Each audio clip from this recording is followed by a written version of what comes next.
Welcome back to the Axemen Podcast. This is episode 6 of the Axemen Podcast. This is your host, Senior Airman Gastelum. And Senior Airman Volk. Today we have some battle buddies on with us. Can you introduce yourselves? I'm A1C Meilleur. And I'm A1C Vazquez. Would you guys like to tell us a little bit about yourselves? I'm originally from Twin Falls, Idaho. I came here after a little bit of drug trouble and personal law trouble. I came here to improve myself, get out of the conditions I was in, and turn myself around. Same with me. I came from a bunch of drug use, getting in and out of jail, but I came here to turn my life around and do better for me and my family. Right. Okay. So the first question I'd like to ask you guys is because I know you guys were on the struggle bus when you guys first got here. So I want to ask you guys what was your first thought when you guys got to the academy? Well, I didn't want to be here in the first place. I didn't like the idea, but I wanted to make myself proud, my mom proud, and I just went with it. So far I've been really enjoying it and turning myself around.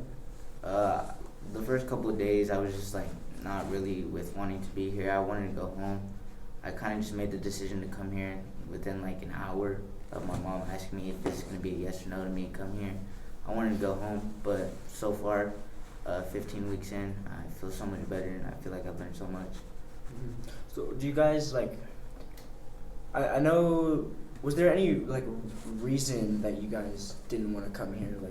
Was it because you thought it was going to be too hard? I've had a lot of experience with residentials, PHPs, and all kinds of programs like that. So I thought this place was actually going to be really easy and that I didn't need any of it. So that's actually the main reason I didn't want to come here. I thought I was already the best I could be, but I was still falling into gang behavior and illegal behavior and drugs. So, Personally, I just thought it was gonna be juvie, but kind of a commitment type place where they're tech sergeants were gonna be yelling in our faces, and that's just one thing that I never handled well at all, is having someone get up in my face and start yelling at me and tell me what to do. It's kind of felt like levels of disrespect. Yeah, levels of disrespect, and it was just super weird for me to make a decision to come here. Right. So what were the struggles you guys went through as you got into it and you guys saw that you guys struggling? Well, I attached to an individual who's no longer here, but I attached him in a way that influenced me, and I made choices that were not so much good to my future here, and following weeks eventually put me in my place, and I was quickly on candidate status after acclimation. I think we all know how that went, not too well. Yeah. But before we move on, would you like to describe what candidate status is so they know? Candidate status is where you're not allowed to talk to anyone in the flight. You're basically taken away from the flight. You have to carry everything, all your belongings and more, in a rucksack 24/7. Can't do any of the extra incentives. Basically you're just pulled apart so you can work on yourself, and you can't do anything with the flight, and it feels very lonesome, but I made it where it was not lonesome, and that was what put me deeper. What about you, though? It's kind of the same thing around week 6. I was pretty good during acclimation the first couple weeks, but within those times me and another cadet, we grown on each other, and we noticed that we were so much alike, and except we came from different backgrounds, gang activity related, but we just had so much in common that we didn't make it a problem. We were just friends, and he got kicked out, and I got put on a candidate status too, and within that time I was just the first couple of days, I've asked everyone that's been on candidate status how do they feel the second day on, and everyone's always told me that they try to get kicked out, and that's exactly how I felt. I was trying to get kicked out as soon as I got put on candidate status. Mm-hmm. But one night I got a letter, and some stuff happened at home. People betrayed my trust, dropped my loyalty, and took me for granted, and just kind of made me think let me show everyone back at home that I can change and I can do better for myself, and just for myself, not just because I wanted to change for them. Right. So what made you want to change? I know you said that happened, you got a letter, but do you want to change for yourself? Did you want to what made you want to change? What gave you the motivation to get out of the vest and become better? Well, in general, I kind of came to the academy not just because like the probation reasons and having time over my head, because it was either coming to the academy or spending a lot of time in juvenile hall. But I was just thinking about this girl so much at the time that I was like, when we first got together, she kept breaking up with me because she said I was like a criminal kind of. I was always in and out of juvie. So I was like, I'll come here, get off probation, do this and that, do good for like our relationship. But when that letter came in and all this and that happened, I was just like, why am I here to change for her? I should be changing for myself and like my family and people that care for me. Right. I've seen a lot of improvements, Gina. I'm really proud of you, but you changed yourself. And so, Mayor, I know when you were on candidate status for quite some time.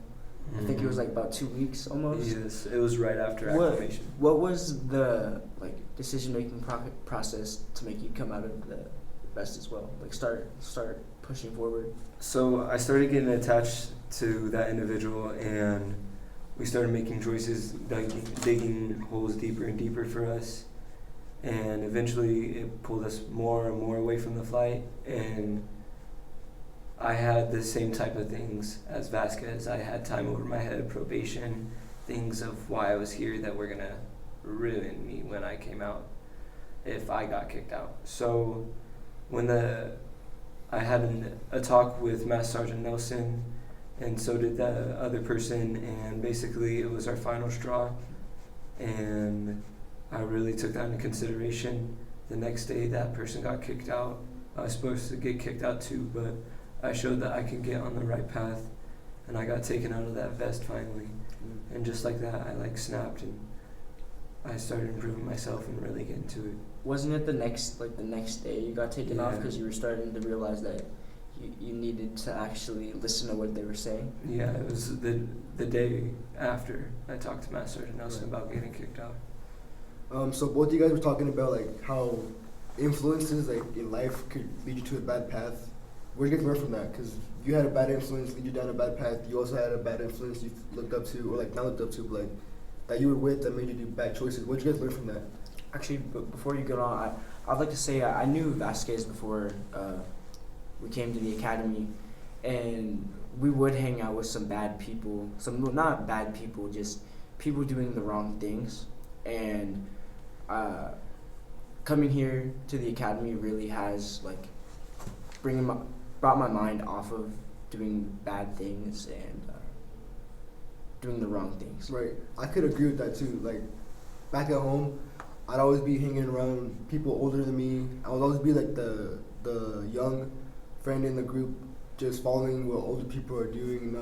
Now we're thinking about it twice, just doing it because they're doing it, and that led me down a bad path. And I've learned that like I have to be a leader and not be a follower when it's not supposed to be a follower, and just to like do what I want to do, not do just because other people are doing it. Yeah, like one of our cadets the other day in class when we were doing a Socratic seminar, he said, I never actually had a genuine friend that asked me to come over and just do homework.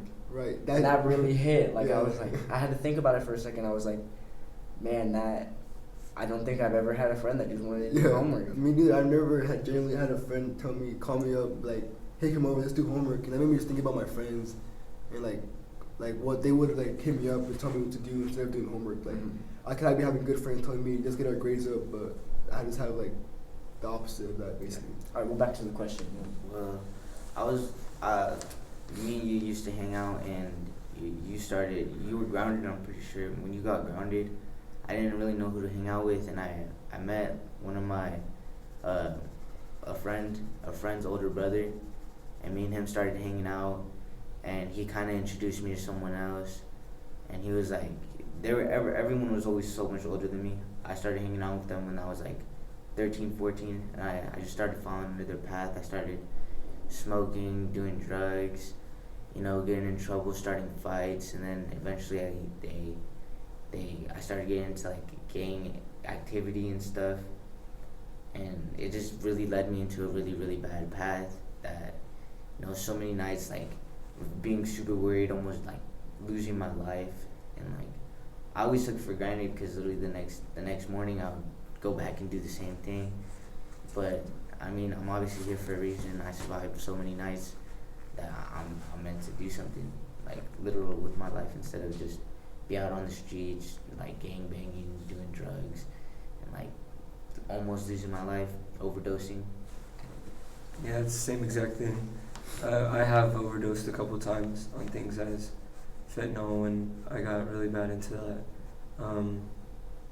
That's something that was really scary to me because I realized how quickly I could lose my life for things as gang banging, doing terrible drugs, and I realized how many bridges that burned around me, and like then I started being that influence on others. All these good kids, I started being influences over them. Like generally they made the choice, but I would be that influence, and it made me feel like such a bad person. So I turned that around to look as like when I got influenced. So that's what really made me flip, like not to influence badly and not to get influenced badly, like to be my own person, stand alone.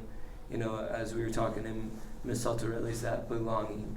You know, like know when to stand alone, know that you can stand alone. So like have your own space when you need your space. Exactly. Hang out with your friends when you know it's the appropriate time. Like do the right, like just learn from your mistakes.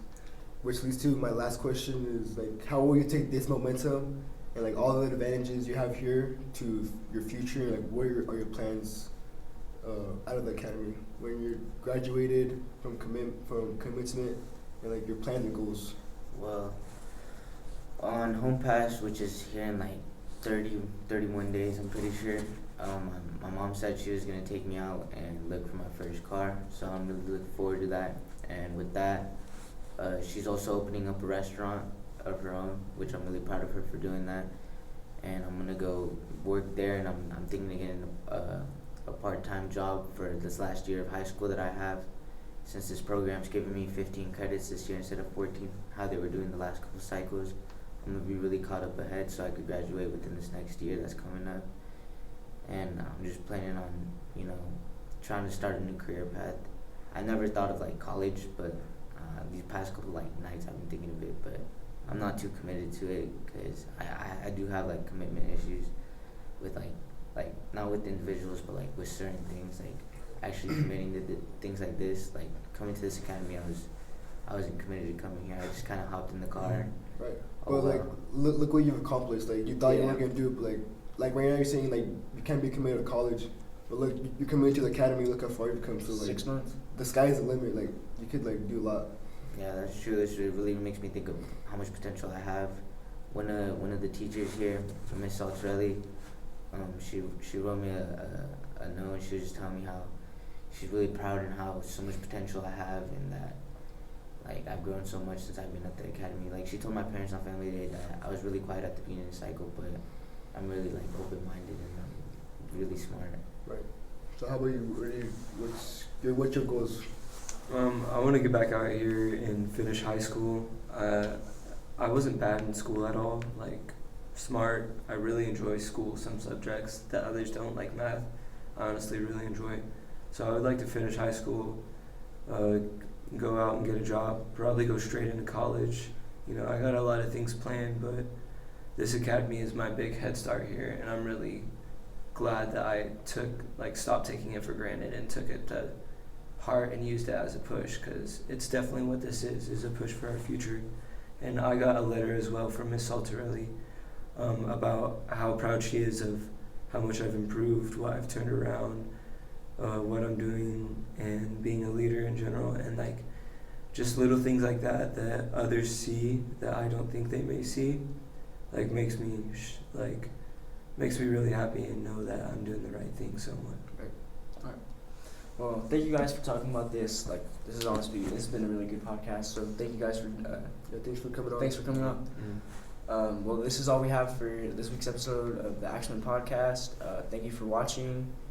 Axemen out.